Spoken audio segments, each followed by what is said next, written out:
Rain hammered the streets of Manhattan that Tuesday morning.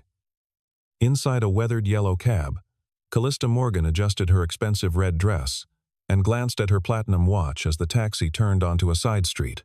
"I don't pay for cheap experiments," she said coldly. The driver, Elias Ford, tightened his grip on the wheel and said nothing. 3 hours later, in the glass-walled boardroom of Rexon Capital, a $1 billion deal collapsed because of a security breach. The door opened. The taxi driver walked in. No cap, no raincoat. Only an old USB drive in his hand. "I built this system once," he said quietly. "And I know who's destroying it now. What would you do if the person you just humiliated turned out to be the only key to saving your empire?" The city was just waking when Callista Morgan slid into the back seat of the taxi. Outside, rain slicked the asphalt, reflecting the amber glow of streetlights that hadn't yet surrendered to dawn. The interior smelled of old leather and coffee. A dashboard camera blinked red in the corner. Above the rearview mirror hung a handmade card, crayon letters spelling Daddy's star with a crooked drawing signed Audrey. Callista didn't notice. She was already on her phone, her voice clipped and precise as she spoke to Vivian Hart, her public relations director. "Have the press release ready by 10:30. This deal closes today, and I want Morgan Capital on every financial feed by noon." She tapped her screen, switching calls. "William, I need you to triple-check the reps and warranties. No surprises." "None." The driver glanced in the mirror. His face was calm, unremarkable, a man in his late 30s with tired eyes and steady hands. "FDR drive is jammed," he said, his voice low and even. "There's a side route. Faster." Callista looked up, irritation flashing across her face. "Stay on the main route." "I don't have time for experiments." Elias Ford didn't argue. He simply adjusted course, taking a narrow street that cut through the neighborhood. Traffic disappeared. The city opened up. They gained 7 minutes. "Shortcuts are how you survive in this city," he said quietly, more to himself than to her. "Sometimes the long way around is the only straight path." Callista's eyes narrowed. She hated unsolicited wisdom, especially from strangers. When they pulled up to the steel and glass tower of Morgan Capital, she threw 2 20s onto the front seat without counting. No thank you. No acknowledgement. Just the click of her heels on wet pavement as she disappeared through the revolving doors. Elias watched her go. In the cup holder beside him, an old USB drive caught the morning light. On the radio display, faint green letters spelled out, "Link, Legacy." He sat there for a moment, his expression more sad than angry, then pulled back into traffic. Behind him, the tower rose into the clouds. Inside, Callista Morgan was already forgetting he existed. The boardroom on the 42nd floor was all glass and steel, designed to intimidate. Henry Blake sat at the head of the table, his silver hair perfectly combed, his expression unreadable. Beside him, Alexandra Reyes reviewed documents on a tablet, her sharp eyes missing nothing. Across from them, Callista's team assembled like soldiers before battle. Oliver Grant, the chief technology officer, set up his laptop for the demonstration. William Pierce shuffled contracts. Vivian Hart typed furiously on her phone, managing media inquiries. Amanda Lee stood near the door, ready to coordinate whatever chaos might emerge. "Ladies and gentlemen," Callista began, her voice smooth as polished stone. "What you're about to see is Novalink, the most advanced enterprise security infrastructure on the market. When we close this acquisition today, Rexon Capital will control the backbone of digital security for 70% of Fortune 500 companies." Oliver's fingers moved across the keyboard. The wall screen came alive with dashboards, data streams, security protocols flowing like digital rivers. It was beautiful. It was perfect. And then it wasn't. The dashboard flickered. Numbers scrambled. Access logs began displaying entries that shouldn't exist. Ghost administrators, phantom logins, checksum mismatches in the firmware. Oliver's face went pale. He typed faster, trying to regain control, but the system seemed to mock him, opening doors he hadn't known existed. Alexandra leaned forward. "What exactly are we looking at?" "A malfunction," Oliver said quickly. "That's not a malfunction," Henry Blake interrupted, his voice cold. "That's a compromise. Your system has been breached, Miss Morgan. Which means our material adverse effect clause has just been triggered." William's phone buzzed. He read the message, his face draining of color. "The seller's legal team has suspended all proceedings. They're invoking the MAC clause." In the hallway outside, Vivian grabbed Callista's arm. "It's already trending. Morgan Capital Tech failure. Someone leaked photos from inside the boardroom." Her hands shook as she showed the screen. "Queen of M&A deals with broken crown." Amanda appeared, breathless. "Pre-market trading has us down 18%. Callista felt the walls closing in. $1 billion evaporating. Her reputation crumbling in real time. But she didn't let her face show it. "Shut down all network access. I want a root audit of every system. Seal the servers. No one touches anything until we know what happened." Oliver protested. "This could be just a—" "Do it," Callista snapped. Now, in the confusion, Henry Blake's assistant handed him a tablet. An anonymous email, sent from an encrypted server. "This wasn't an accident," it read. "Someone inside your house has opened the door, and they're not finished." Callista read it over his shoulder. Her mind raced through the possibilities. Who had access? Who had motive? Her eyes drifted to Dermot Cross, her chief financial officer, standing perfectly still in the corner, his expression sympathetic, but his eyes calculating. Too calm, too clean. The room felt smaller suddenly. The deal was dead. But something worse was stirring beneath the surface. The door opened during the worst moment of Callista's professional life. She was standing in the server room, surrounded by technicians who couldn't explain what had happened, when Amanda touched her shoulder. "There's someone here.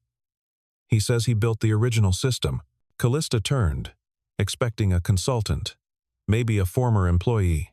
Instead, she saw the taxi driver from that morning. Elias Ford stood in the doorway. No cap, no jacket, just a plain shirt, and that same quiet expression. In his hand, the old USB drive she'd glimpsed in his cab. "You," she said, the word barely audible. "Me," Elias replied simply. He held up a laminated badge. "My name is on the original architecture documents for Link Core. That's what you call Novalink now. I helped build it 10 years ago." Oliver stepped forward, defensive. "That's impossible. Link Core was developed by Helios Systems. Their team bought it," Elias interrupted, "from 3 engineers who started in a Brooklyn basement. I was one of them. I wrote the core authentication modules. I built the fail-safe protocols that check system integrity. And I know exactly what kind of backdoor someone would use if they wanted to sabotage it." Callista's mind spun. She remembered his face that morning. Her words. Cheap experiments. The tip thrown like an insult. Shame burned in her chest. But she pushed it aside. Ego was a luxury she couldn't afford. "Prove it." Elias asked for an isolated machine. He plugged in the USB drive and opened a diagnostic tool that looked older than most of the code Oliver's team used. His fingers moved with the confidence of someone reading their native language. Hash comparisons. Seed pattern matching. Legacy authentication trails that the modern system had buried but not erased. Within 20 minutes, he found it. A shadow administrator account, created using service credentials that required CFO-level budget approval. The ghost admin had root access to everything. It wasn't a hack from outside. It was treason from within. "This was created 6 weeks ago," Elias said, pointing to the log timestamp. "Right after your acquisition announcement. Someone with financial authority approved the infrastructure vendor who installed the compromised module. William pulled up the approval chain. Every eye in the room followed the digital signatures backward until they hit a name. Dermot Cross. Callista felt ice water in her veins, but she kept her voice level. "Can you fix this?" Elias met her eyes. There was no triumph in his expression, no smugness about being right when she'd been wrong. Just tired. Determination. "I can. But I'm not doing it for your company. I'm doing it because someone once stole credit for work I bled for, and I'm done watching thieves win." She understood. This wasn't about money or gratitude. This was about justice. 48 hours, she said. Emergency consultant. Full access. No interference. She paused, swallowing her pride. "And I owe you an apology. For this morning. For how I treated you." Elias glanced at the badge on the table, at the old USB drive, at the people watching him like he'd materialized from another dimension. "Later," he said. "Right now we have work to do." Dermot Cross was a man who understood numbers the way surgeons understand anatomy, with cold precision and no attachment. He was tall, lean, his blonde hair swept back from a face that seemed carved from marble. His gray eyes missed nothing and revealed less. He wore silver-gray suits that cost more than most people's monthly rent. And on his wrist, a watch encrusted with diamonds that caught the light whenever he checked the time. He'd joined Morgan Capital 3 years earlier.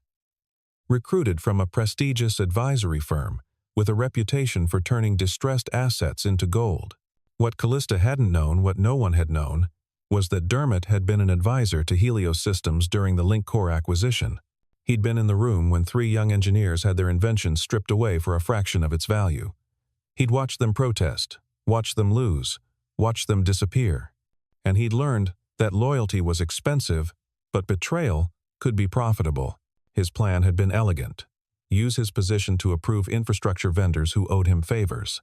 Embed an agent into the CI divided by CD pipeline, the continuous integration and deployment system that pushed updates into production. Wait until Callista committed to the biggest deal of her career. Then activate the chaos. If the deal collapsed, he'd profit from derivative positions that bet against Morgan Capital's stock. If Callista got desperate, he'd offer to save the acquisition at a reduced price, pocketing the difference through shell companies. Either way, he won. But Elias Ford was a variable Dermot hadn't anticipated. In the secure lab, Elias walked Oliver through the forensic process. The hash mismatch is in the IAM module identity and access management. Someone replaced the authentication library with a modified version, but they were sloppy. They didn't regenerate the build signature properly. Oliver's pride had taken a beating, but he was smart enough to recognize mastery when he saw it. "How do you even know where to look?" "Because I built the original signatures," Elias said. "Every module has a fingerprint. If you know what it's supposed to be, forgeries stand out like neon signs." They ran differential analysis on binary code, recreating clean builds from source control, comparing byte by byte until the corruption revealed itself. It was tedious, exhausting work. Callista stayed with them, reading logs she barely understood at first, asking questions until the patterns started making sense. At 2 in the morning, her phone buzzed. A video call from Audrey. Elias stepped away, his face softening. "Hey. Star. Daddy. Are you driving?" The 8-year-old's voice was sleepy, hopeful. "I'm helping someone find their way," Elias said carefully. "I'll be home soon." Callista watched from across the room. She saw the card in his taxi in a new light. Daddy's Star. A single father doing night shifts to make rent to give his daughter stability, and she'd treated him like he was disposable. She opened her laptop and quietly transferred funds to a STEM scholarship program at Audrey's school district. It wasn't enough. It wasn't close to enough. But it was a start. Oliver interrupted the silence. "I don't get it. Why would the CFO sabotage his own company?" "Because it's not his company," Elias said. "It's just his opportunity. Some people see organizations as things to build. Others see them as things to harvest. Callista felt the words like a slap. How many people had she treated as tools instead of teammates? How many shortcuts had she taken that weren't shortcuts at all? Just damage she'd been too arrogant to see. The three of them formed an unlikely unit. Callista made decisions with surgical speed. Elias architected the investigation with patience that couldn't be rushed. Oliver executed the technical orchestration, his wounded pride transforming into fierce competence. They stopped competing and started collaborating, and for the first time in years, Callista felt like she was building something that mattered. The counterattack came at dawn. Vivian burst into the lab, her face pale, holding her tablet like it might explode. "We have a problem." The tabloids had gotten hold of Elias's story. Not the heroic version. The twisted one. Mystery consultant revealed as former hacker. Taxi driver conceals shady past. Morgan Capital hires unvetted security risk. The articles were vague on facts, but heavy on innuendo. Elias Ford, once accused of corporate espionage charges, dropped, but questions remain. Elias Ford, who vanished from the tech industry under suspicious circumstances. Elias Ford, now given full access to billion-dollar systems. William Pierce called an emergency meeting. The board is furious. Shareholders are threatening litigation. If we keep him on and anything else goes wrong, we're liable for negligent hiring. Vivian added. The optics are terrible. We need to cut ties immediately and hire a vetted firm. Callista sat at the head of the conference table, feeling the pressure from every angle. Dermot Cross, present via video link because he was supposedly traveling, offered his smooth counsel. I understand loyalty, Callista, but the company comes first. We can't let sentiment override fiduciary duty. She looked at the faces around the table. At William's legal caution. At Vivian's PR panic.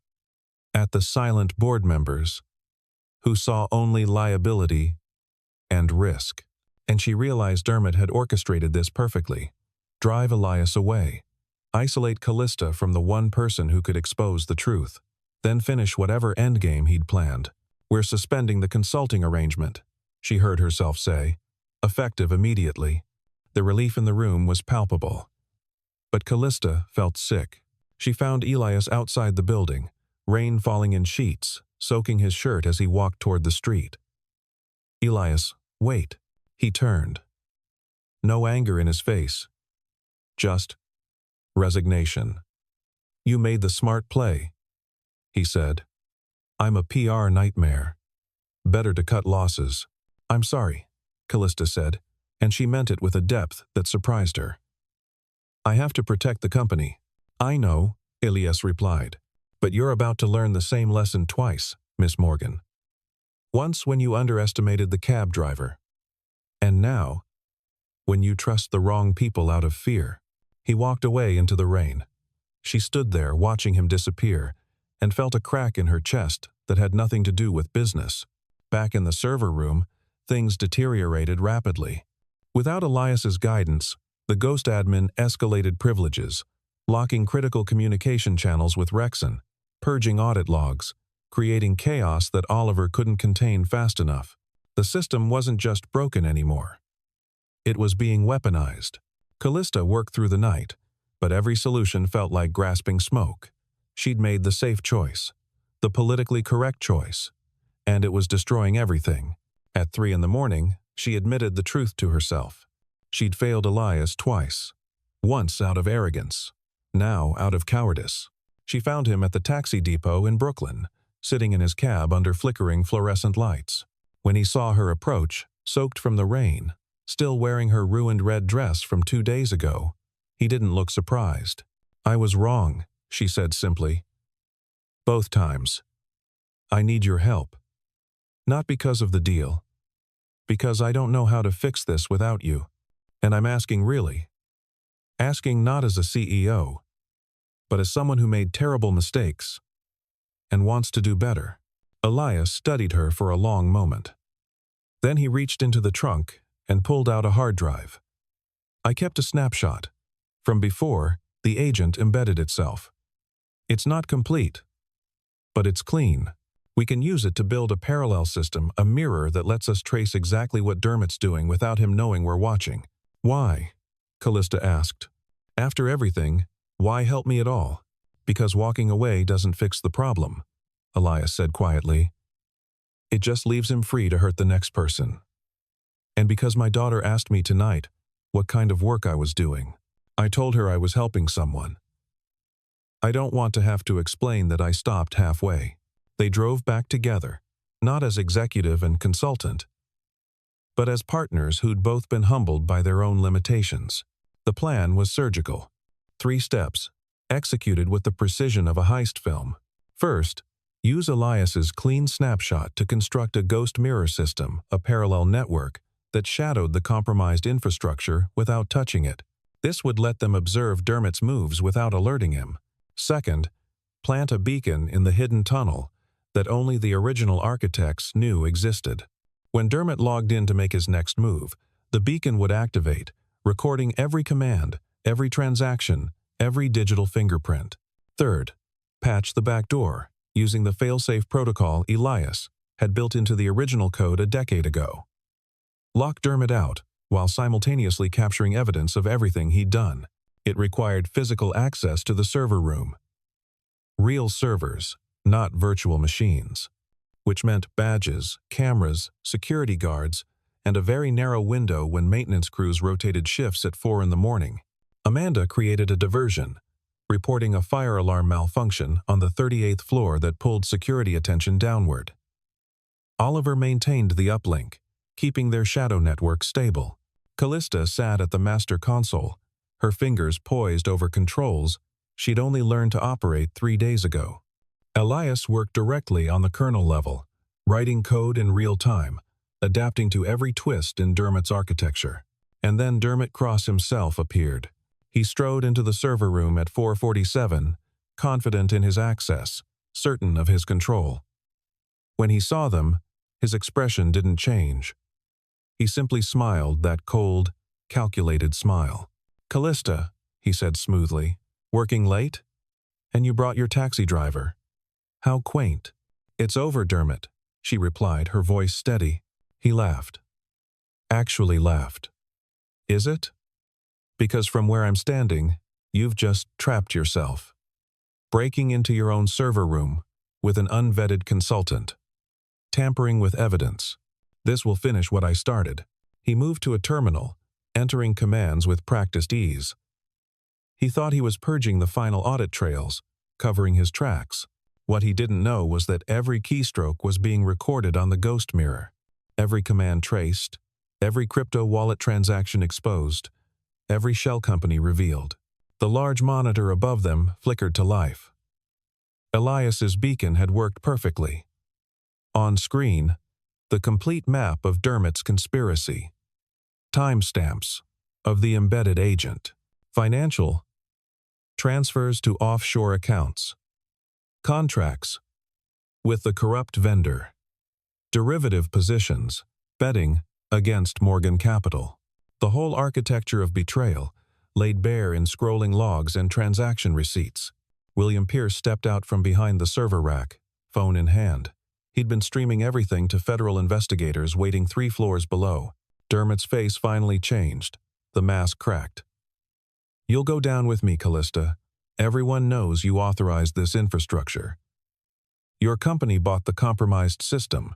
"No," Callista said quietly. "I bought a system that you corrupted.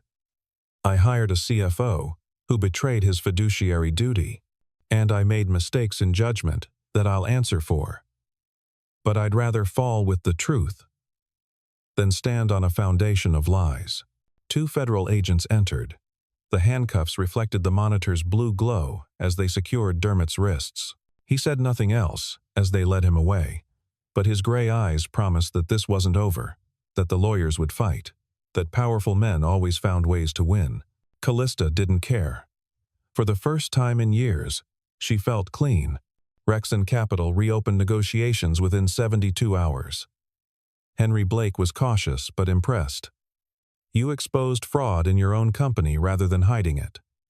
That takes either courage or stupidity. Probably both, Callista admitted. Alexandra Reyes, the due diligence specialist, laid out new terms. 60 days of security probation. Independent audit by Elias Ford, with full veto power over any infrastructure decisions. Transparent reporting to a joint oversight committee. And if they passed, the deal would close at the original price. Agreed, Callista said immediately. The press coverage shifted overnight. Where tabloids had screamed Morgan meltdown, legitimate outlets now ran features on corporate accountability. Taxi driver saves billion-dollar deal, trended for 3 days. CEO chooses integrity over optics, became a case study in business schools. But the most important change happened quietly. Callista renamed the platform Audrey Link. When Elias asked why, she said simply, "Because the best systems protect what matters. And because I want to remember that expertise doesn't wear a suit." Oliver Grant received full authority over technical operations, with a new charter built on security by design principles. Vivian Hart transitioned PR from image management to storytelling real stories about real people doing difficult work. William Pierce coordinated criminal prosecution of Dermot Cross while opening civil recovery proceedings. And Callista made an offer she thought she'd never make. Stay. Chief Security Advisor. Independent role. Set your own terms. Work with Oliver to make this what it should have been from the start. Elias considered it. The salary would solve problems. The influence would matter. But there was Audrey to think about: her school, her stability, her need for a father who wasn't drowning in corporate warfare. "I can't do full-time," he said carefully, "but I can consult. 2 days a week in your office. The rest remote, so I can be with my daughter." Callista nodded. Deal. They shook hands. Not as executive and vendor. As colleagues who'd seen each other at their worst and chosen to build something better. The transformation wasn't dramatic. It was incremental, daily, built in small decisions that added up to something new. Callista attended Audrey's school awards ceremony, where the 8-year-old received a STEM scholarship funded by Morgan Capital. She sat with Elias in the back row of folding chairs, watching a little girl beam with pride. "You didn't have to do this," Elias said quietly. "Yes, I did," Callista replied. "I spent years believing success meant climbing alone. But the only thing at the top is altitude sickness and empty rooms."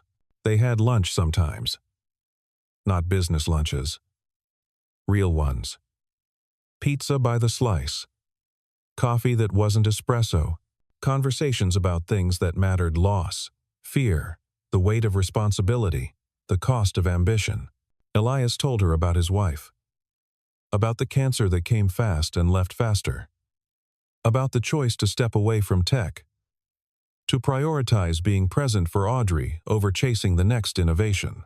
"I thought I was giving up," he admitted, "but I was just choosing differently." Callista talked about her own history. The childhood where success was the only acceptable outcome. The pressure that forged her into someone brilliant but brittle. "I built an empire," she said. "But I forgot how to build a life." They didn't fall in love. Not in any simple romantic sense. They were too damaged, too careful, too aware of their own sharp edges. But something grew between them: respect that deepened into trust. Trust that warmed into affection. They learned to ask for help, to admit uncertainty, to value the journey more than the arrival. It wasn't the story people expected, but it was real. And real was what they both needed. 3 months after the deal closed, Morgan Capital held a press conference. Not to announce profits or acquisitions, but to announce a change in culture. Callista stood at the podium, flanked by her team. "I want to be clear about something. I made significant errors in judgment. I underestimated people based on their roles rather than their capabilities. I prioritized reputation over truth when pressure mounted. These weren't small mistakes. They were failures of leadership." The room was silent. This wasn't how CEOs talked. They blamed markets, circumstances, unnamed factors. They didn't confess. Moving forward, Morgan Capital will operate under new principles. Full vendor transparency, permanent red team security reviews, whistleblower protections with financial rewards. We will reward people who tell uncomfortable truths, more than we reward people who deliver comfortable lies. Oliver Grant signed the new security charter on stage. Vivian Hart announced a shift from crisis management PR to authentic narrative development. William Pierce confirmed that criminal proceedings against Dermot Cross were moving forward, with full cooperation from Morgan Capital's legal team. On the screen behind them, the Audrey Link logo appeared a simple design that somehow suggested both protection and possibility. In the audience, Elias sat with his daughter. Audrey whispered, "Daddy, is that the lady from the taxi?" "Yeah, Star, that's her. Did you teach her to drive?" Elias smiled. "I taught her that sometimes the long way around is the only straight path." Callista's eyes found them in the crowd. She nodded, just slightly. Elias gave a small wave.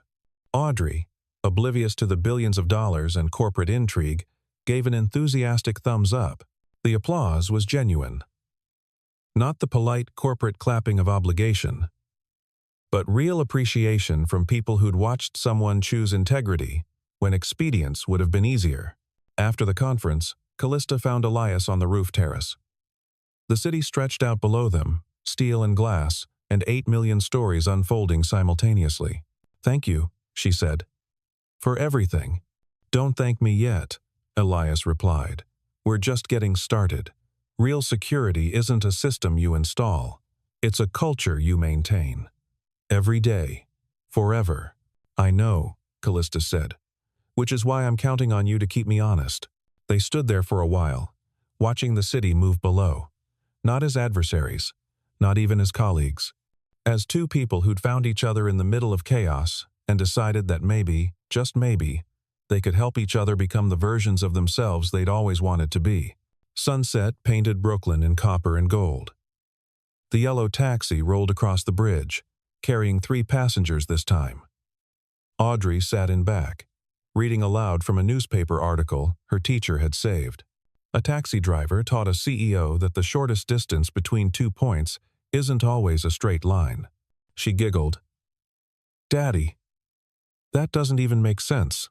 Callista, sitting in the passenger seat this time, smiled. "It makes perfect sense. Your dad taught me that shortcuts often cost more than they save. And that real expertise shows up in the quietest places." Elias navigated the familiar streets with easy confidence. "You two are making me sound like a philosopher. I'm just a driver who knows his city." "You're more than that," Callista said. "You're the person who reminded me what actually matters." They drove through neighborhoods transforming in the evening light. Past restaurants opening for dinner service. Past playgrounds where children chased the last hour of daylight. Past all the ordinary miracles that cities contain. "Thank you for choosing the detour," Elias said quietly. "That morning. For trusting when you didn't want to." Callista shook her head. "No. Thank you for showing me the way when I was too arrogant to ask for directions." The taxi continued across the bridge. Behind them, Manhattan's skyline glittered with ambition and possibility. Ahead, Brooklyn opened its arms with the promise of home.